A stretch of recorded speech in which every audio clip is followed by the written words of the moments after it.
Stop being so stubborn. What I saw yesterday was a team that has decided that this season is no longer important to them, and they're just going to let it die, and we're all going to sit there and watch. Because having him play quarterback means that you're not trying to win. And they know it over there, but for whatever reason, they're not doing anything about it. Good morning, Boomer. How are you? And by the way, yes, it's all Jets today, but it is also Boomer in the Ring of Honor Day. So this is a huge day for our guy. It's going to be awesome. Monday Night Football going into the Bengals Ring of Honor. It's going to be very, very cool later on tonight alongside Chad Johnson. So we'll spend some time on that today. Good morning, Boomer. Good morning. Yes, I can't refute really anything that you're saying. I mean, it's all facts. And you know, we all can see for our own eyes what the issues are. And you know, personally, the lack of awareness is alarming and has been alarming. I feel like we've been talking about this for a year. I feel like we're right back where we were last year at this time. The only difference is in this particular game, he didn't throw any interceptions. You know, he missed a lot of wide open guys. I thought Tony Romo did an amazing tutorial as the game wore on about different guys that were open and guys that he wasn't seeing. I could sit here and tell you that he plays with horse blinders on. I could tell you that I know in practice he looks like he knows what he's doing, but when it comes to the game, it's moving too fast for him. He can't process it. I don't ever want to see any athlete ever go through what he's going through right now because, you know, Edwin Diaz went through it. I'm sure, you know, there have been Knicks, there have been Rangers, there have been a lot of people that have gone through this that have never been able to come out of it, you know, and I was trying to think last night, I guess the last Ranger that went through this was a guy by the name of Wade Redden. You know, every time he touched the puck, the fans were coming down on him. And I just feel like that's where we are with Zach Wilson. It's just like enough is enough. And I know that Rob Saleh is trying to support his quarterback. I know they're trying to get him through this. I know his teammates are all saying the right thing after the game. But, you know, the reality of it is, you know, the teammates are talking about it behind his back. We all know that. We all know that the Garrett Wilsons of the world and the Sauce Gardners of the world are going like, what's going on? We can't win with this guy. And, you know, it's always important for every football team to have that guy that can stand up in front of your team. And you believe that you can win any game when you have that player at the most important position. The Jet players, regardless of what they say, and they're all trying to be professional, from Mekhi Becton to Sauce Gardner to Garrett Wilson, you know, the body language tells me different on the sideline. After the game with the microphones in front of their face, I give them a lot of credit for trying to be as professional as they possibly can. They're not going to dump on their teammate publicly, no matter what the Jet fan wants. No matter how sick you are of watching Zach Wilson, the players are not going to I don't think any Jet fan wants the team to say something publicly about him. I saw Mekhi Becton give an interview yesterday after the game, and he was supportive of his quarterback. And then, you know, you see it on X. Yeah. And then you see all the the responses to what he's saying. And it's almost like they're annoyed at Mekhi Becton for supporting his teammate. I mean, like, this is the thing. Like, we work here at WFN. We try to support our guys. You know, we'll bust each other's chops and all that other stuff, but we'll support each other. These players have no choice but to get in front of that microphone and say what they're saying. But I'm telling you about the reality behind the scene. Behind the scenes, it's a completely different set of circumstances. You know, it's players hanging out together last night going, we don't get a chance. We don't have a chance. We can't win. And, you know, next week it's Kansas City. Yeah, I think the bigger issue that the fans want to hear, it's not even so much the players slamming Zach Wilson, it's Rob Saleh stop having his back as much as he does. Like, I understand having it his first year, his second year, he's the starter, this is our guy, we drafted him, he's the future of the organization. That stuff has to stop now. And I was listening to Mike Tannenbaum talk about this, and sure, he had his flaws as general manager of the Jets, but he's a guy who has done it. I mean, he's done it in this market. And he said that Rob Saleh's got a big problem on his hands because he's not holding the quarterback accountable anywhere. That's right. That's the problem. And he goes, I just saw a guy get benched, a healthy scratch, by a coach on a hot seat with the Chargers who's making $82 million guaranteed. J.C. Jackson. And then people see that and go, okay, this coach has got control of things because this guy's not living up to the billing and whatever, even though Brandon Staley sucks. But, I mean, it at least sends a message. Rob Saleh standing up there going, no, Zach's our guy. I got the back, not holding him accountable. And then when he's asked about how they lose and he brings up everybody else, he goes, it's not just the quarterback. You know, the defense has got to get more turnovers. The offensive line needs to play better. Like the wide receivers. I don't know if they're hearing that or not, but if I were Garrett Wilson or I were Mekhi Becton or I was a defense and I heard that, I'd be like, dude, stop! I'm doing everything I can. And I know he's trying to do everything he can too in Zach Wilson, but he can't do it. It's just the stubbornness of this organization with this guy is mind-boggling. And I know that the options aren't great, but I was thinking about this. It's sort of like, and not to make this a morbid thing, but like I remember when like Andy Kaufman, and when I was watching the Andy Kaufman documentary and he had cancer and he was like stage 5 and there's nothing they could do for him. And he went to like Mexico to give it a shot, some like experimental thing. And nobody knew it was going to work, but he gave it a shot. And it seemed like he was trying to do everything he could to live, even though the options weren't great. That's what the Jets need to do. They got to try anything or everything or something other than Zach Wilson, because right now they're about to go into hospice. You know, it's amazing. You watch Andy Dalton yesterday. You watch Gardner Minshew yesterday. Minshew yesterday. Yeah. Both competent players. You know, Andy didn't win out in Seattle. It was a tough game. It was pouring rain. Then you see Gardner Minshew lead Indianapolis to a win, albeit by 5 field goals by Matt Gay, their field goal kicker, who had an amazing day down in Baltimore. I mean, the Jets don't have anybody remotely close to that right now. That's not who Tim Boyle is, and that's the problem. I mean, this whole thing got thrown right into the wood chopper as soon as Aaron Rodgers went down. No, I know. And I'm not saying that they would have won any of these games anyway with Aaron Rodgers playing, because quite frankly, when you give up 160 yards on the ground, and there were wide receivers who did drop passes that hit them in the hands, and maybe that's what Rob Saleh is alluding to. I mean, the object in this sport is to have a guy that's behind center that elevates everybody else. You know, with the paramount of that being what Patrick Mahomes is doing with his group out in Kansas City. You know, the group here in New York is better than the group there, with the exception of the tight end. You know, and when you take a look at the skill players, you said, okay, I'll take the Jets skill players over those skill players, but I'm not taking a quarterback over that quarterback. No. Because that quarterback plays at a level that this quarterback can only dream of playing at.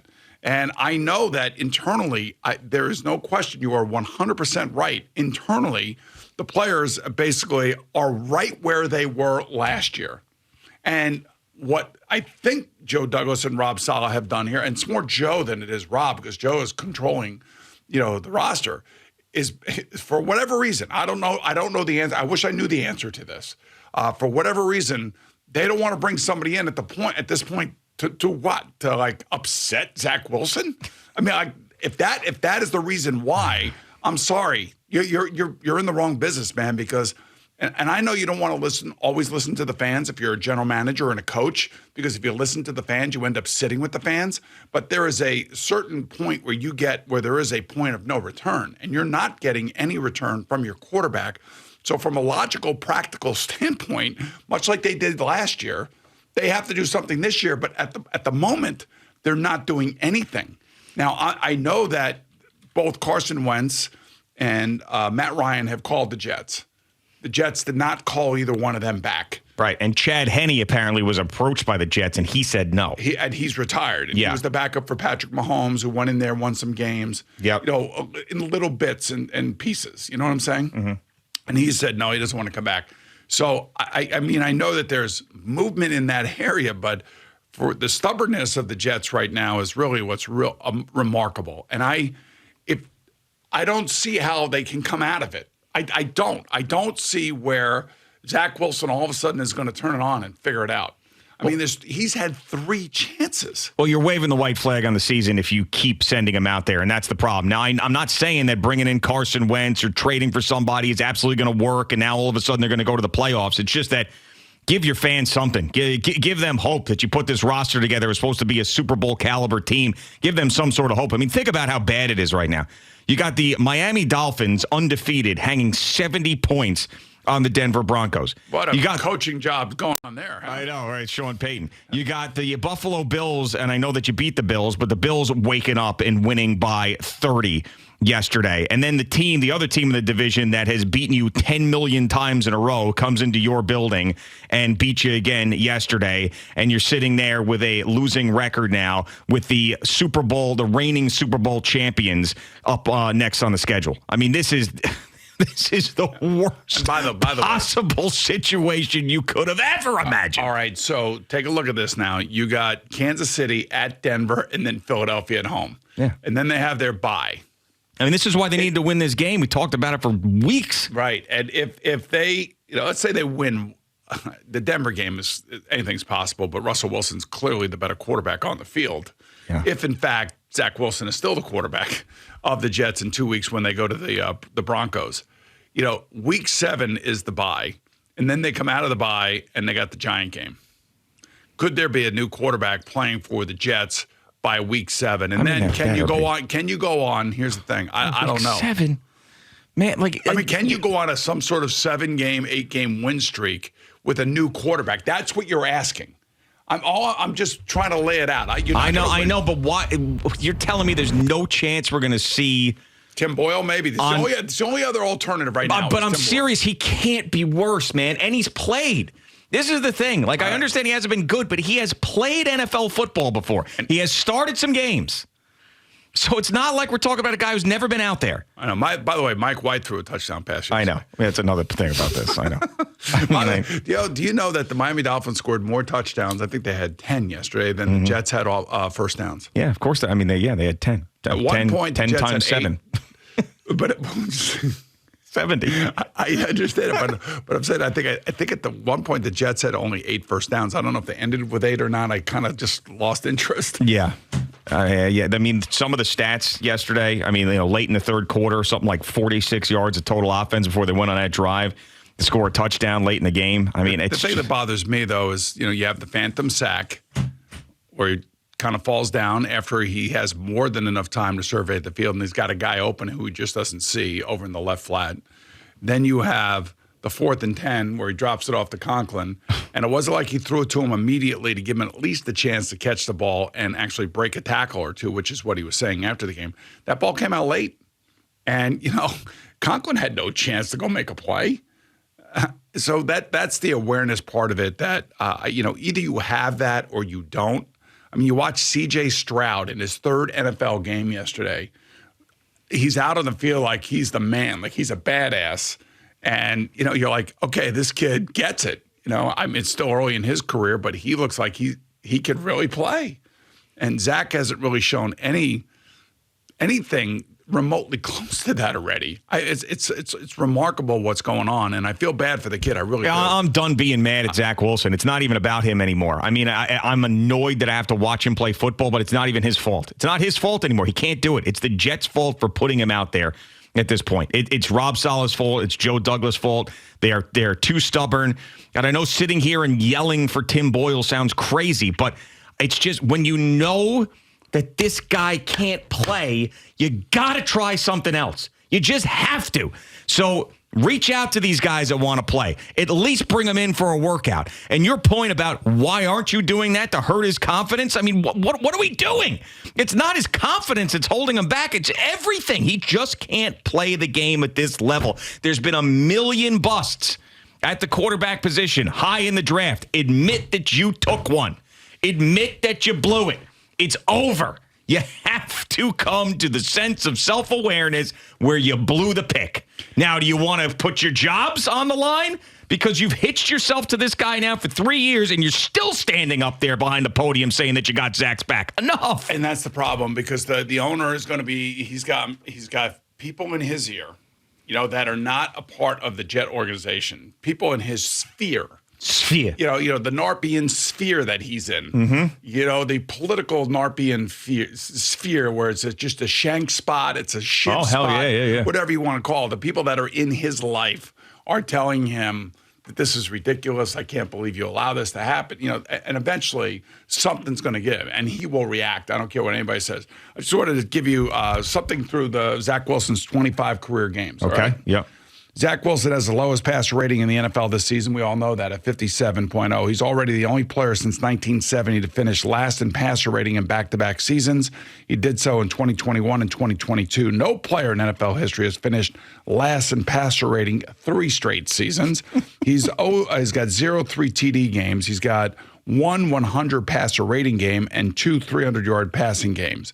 He has the 4th worst completion percentage through 25 games in the last 15 season.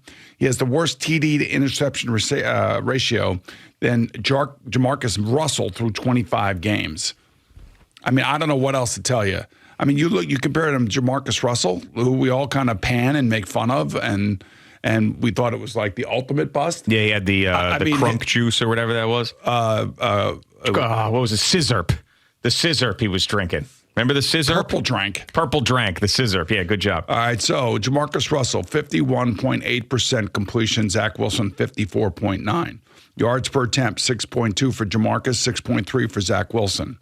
TDs to interceptions, 17 for Jamarcus Russell TDs, interceptions 18. Zach Wilson, 17 TDs, 22 interceptions. Passer rating, 68 for Jamarcus Russell. Zach Wilson, 69.2.